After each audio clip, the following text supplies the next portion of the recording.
Welcome to Sweet Life Beat Life. We hope this video helps. You start by opening default apps so you can see current associations and take control.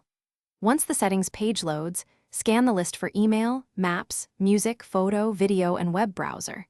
Make sure you're using an account with administrative rights, otherwise changes may not stick.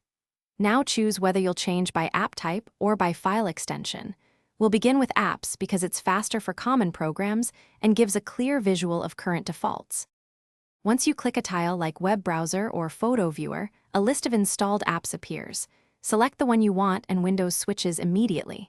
If you need precision, scroll to choose defaults by file type, find extensions like JPG or PDF and assign the exact program you prefer.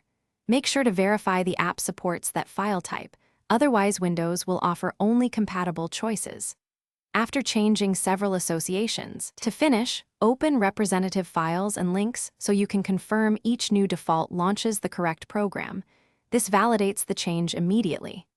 If a setting reverts or the app isn't listed, try the Reset button in Default Apps, then reassign. Make sure the app is up to date or reinstall it so Windows recognizes it. If problems persist, restart your PC and check for pending Windows updates, because system updates often resolve permission and registration, quirks that block defaults.